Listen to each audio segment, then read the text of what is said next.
এইখিনিতে বন্ধুসকল অসমবাসীৰ কাৰণে এটা ভাল খবৰ আহি পৰিছে বন্ধুসকল। ভাৰত চৰকাৰৰ ফালৰ পৰা নতুনকৈ এখন আঁচনি মুকলি কৰিছে। তো বন্ধুসকল আপোনালোকে এই আঁচনিখন যদি এপ্লাই কৰে তো বন্ধুসকল আপোনালোকে এই আঁচনিখনৰ জৰিয়তে আপোনালোকে বহুতো সুবিধা আপোনালোকে চৰকাৰৰ ফালৰ পৰা আপোনালোকে লাভ কৰিব। তো বন্ধুসকল আপোনালোকে সেই চৰকাৰৰ ফালৰ পৰা কি আপোনালোক সুবিধা আপোনালোকক দিয়া হ'ব, কি আপোনালোকে সুবিধা আপোনালোকে লাভ কৰিব আৰু কোনসকল লোকে আপোনালোকে এই সুবিধাটো লাভ কৰিব, তো গোটেই তথ্যটো আপোনালোকে এই ভিডিঅ'টোতে আপোনালোকে জানিব পাৰিব। আৰু লগতে বন্ধুসকল আপোনালোকে যোনটো নেকি আপোনালোকে এই আঁচনিটোৰ কাৰণে আপোনালোকে কেনেধৰণে আপোনালোকে এপ্লাই কৰিব পাৰিব, আপোনালোকে ক'ৰ পৰা আপোনালোকে এই আঁচনিটোৰ কাৰণে আপোনালোকে এপ্লাই কৰিব, তো গোটেইখিনি তথ্য আপোনালোকে এই ভিডিঅ'টোতে আপোনালোকে জনোৱা হ'ব। তো এতিয়া বন্ধুসকল আপোনালোকক জনাই আছোঁ যোনটো নেকি ভাৰত চৰকাৰৰ ফালৰ পৰা নতুনকৈ আঁচনি মুকলি কৰিছে, তো সেই আঁচনিটোৰ নাম হৈছে আপোনালোকে ইয়াত দেখিছে PM জন মন যোজনা 2024। তো এই আঁচনিটো ভাৰত চৰকাৰৰ ফালৰ পৰা নতুনকৈ মুকলি কৰিছে। তো বন্ধুসকল আপোনালোকে যদি এই আঁচনিটো আপোনালোকে এপ্লাই কৰে তো বন্ধুসকল আপোনালোকে এই আঁচনিটোৰ পৰা আপোনালোকে বহুতো আপোনালোকে সুবিধা আপোনালোকে লাভ কৰিব। তো এতিয়া বন্ধুসকল আপোনালোক জনাই আছোঁ আপোনালোকে এই আঁচনিটোৰ জৰিয়তে আপোনালোক চৰকাৰৰ ফালৰ পৰা আপোনালোকে কি সুবিধা আপোনালোকে লাভ কৰিব। তো ইয়াত তলত আপোনালোক দিয়া আছে। তো এই আঁচনিটোৰ জৰিয়তে তো ইয়াত প্ৰথম আপোনালোকে দেখিছে সকলোৰে বাবে আৱাস। তো অৰ্থাৎ আপোনালোকে আপোনাৰ পকী ঘৰ আপোনালোকে লাভ কৰিব। তো আপোনালোকে যিসকল লোকে আপোনালোকে এতিয়ালৈকে পকী ঘৰ আপোনালোকে লাভ কৰা নাই, তো সেইসকল লোকে আপোনালোকে এই আঁচনিটোৰ জৰিয়তে আপোনালোকে পকী ঘৰ আপোনালোকে লাভ কৰিব। তো তাৰ পৰা আপোনালোকে প্ৰতিখন ঘৰতে আপোনাৰ টেপৰ পানী, তো বন্ধুসকল আপোনালোকে যে টেপৰ পানী আপোনালোকে চৰকাৰৰ ফালৰ পৰা লাভ কৰা নাই, তো বন্ধুসকল আপোনালোকে এই আঁচনিটোৰ পৰা আপোনালোকে জৰিয়তে আপোনালোকে টেপৰ পানী আপোনালোকে লাভ কৰিব। তো তাৰ পৰা আপোনালোকে যে প্ৰতিখন গাঁৱলৈ আপোনাৰ ৰাস্তা, যদি আপোনাৰ ৰাস্তা বেয়া তো ৰাস্তা লাভ কৰিব। তো তাৰ পৰা আপোনালোকে প্ৰতিখন ঘৰতে বিদ্যুৎ, তো আপোনালোকে চৰকাৰৰ ফালৰ পৰা বিনামূলীয়াকৈ বিদ্যুৎ লাভ কৰিব। তো তাৰ পৰা আপোনালোকে শিক্ষাৰ বাবে হোষ্টেল, তো আপোনাৰ যদি ল'ৰা যদি ক'ৰবাত আপোনালোকে হোষ্টেলত ৰাখিছে তো তাৰ কাৰণে আপোনালোকে সেই হোষ্টেলৰ আপোনালোকে খৰচটো আপোনালোকে লাভ কৰিব।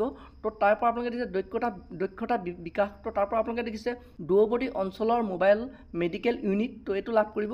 তো তাৰ পৰা আপোনালোকে সকলোৰে বাবে পুষ্টি, তো তাৰ পৰা আপোনালোকে জীৱিকা সুযোগ সুবিধা, তো বন্ধুসকল এইখিনি আপোনালোকে লাভ কৰিব। চৰকাৰৰ ফালৰ পৰা আপোনালোকে যদি এই আঁচনিটোৰ কাৰণে আপোনালোকে এপ্লাই কৰে তো চৰকাৰৰ ফালৰ পৰা আপোনালোকে এই সুবিধাকেইটা আপোনালোকে লাভ কৰিব। তো বন্ধুসকল আপোনালোকে জানিব পাৰিলে। তো তাৰ পৰা ইয়াত আপোনালোকে দেখিছে দূৰৱৰ্তী অঞ্চলৰ বাবে মোবাইল নেটৱৰ্ক সুযোগ। তো যদি আপোনালোকৰ যদি আপোনালোকৰ গাঁৱত যদি আপোনাৰ কিবা মোবাইলৰ আপোনাৰ নেটৱৰ্ক বা আপোনাৰ কিবা অসুবিধা হয় তো তেতিয়াহ'লে আপোনালোকে তাৰ সুযোগো আপোনালোকে লাভ কৰিব। তো বন্ধুসকল আপোনালোকে জানিব ইয়াত লক্ষ্যবোৰ আপোনালোকে দেখিছে মৌলিক সেৱা আৰু উন্নয়ন সুযোগ সুবিধা সুনিশ্চিত কৰি জনজাতীয় জনগোষ্ঠীসমূহৰ সবলীকৰণ আৰু ভাৰতক ৰূপান্তৰিত কৰা। তো বন্ধুসকল আপোনালোকে এতিয়া জানিব পাৰিলে এই আঁচনিটোৰ জৰিয়তে আপোনালোকে কিনখিনি আপোনালোকে সুবিধা আপোনালোকে লাভ কৰিব, তো চৰকাৰে আপোনাক কি আপোনালোক সুবিধা আপোনালোকক প্ৰদান কৰিব।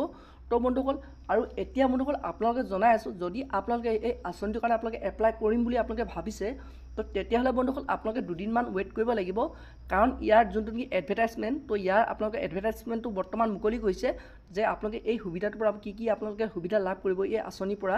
তো বৰ্তমান বন্ধুসকল আপোনালোকে এই আঁচনিটো অনলাইন এপ্লাই আপোনালোকে হোৱা নাই। তো বন্ধুসকল 2 এদিনৰ ভিতৰত আপোনালোকে ইয়াৰ অনলাইন এপ্লাই আপোনালোকে আৰম্ভ কৰিব। তো চৰকাৰৰ ফালৰ পৰা যোনটো নেকি নতুনকৈ আপডেট আহিছে বৰ্তমান বন্ধুসকল আপোনালোকে এই আঁচনিটো যোনটো নেকি এডভাৰটাইজমেণ্ট, তো সেইটোহে মুকলি হৈছে। তো 2 এদিনৰ ভিতৰত ইয়াত অনলাইনো আপোনালোকে এপ্লাই আৰম্ভ হ'ব।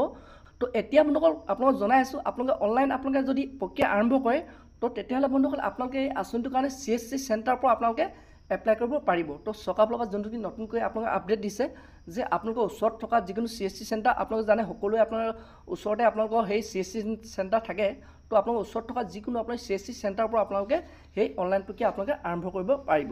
আৰু যেতিয়া বন্ধুসকল চৰকাৰৰ ফালৰ পৰা নতুনকৈ আপডেট আহে যে আপোনালোকে এই আঁচনিটো কোনটো ডেটৰ পৰা চৰকাৰে মুকলি কৰিব, তো প্ৰথমে আপোনালোকক মই ভিডিঅ'টো লৈ আহিম। তো সেইটো কাৰণে বন্ধুসকল আপোনালোকে মোৰ চেনেলটো লাইক এটা কৰি দিব, লগতে আপোনালোকে পাৰে যদি ছাবস্ক্ৰাইব এটা কৰি দিব। তো তেতিয়াই বন্ধুসকল আপোনালোকে তো যেতিয়াই নেকি চৰকাৰে সেই আপোনালোক নতুনকৈ আপডেট দিয়ে তো প্ৰথমে আপোনালোকে মোৰ ভিডিঅ'টো লাভ কৰিব পাৰিব। তো বন্ধুসকল আজি ভিডিঅ'টো ইমানেই আছিল। তো সেইটো কাৰণে বন্ধুসকল আপোনালোকে 2 দিনমান ৱেইট কৰক। তো বন্ধুসকল আজি ভিডিঅ'টো ইমানতে ৰাখিছোঁ।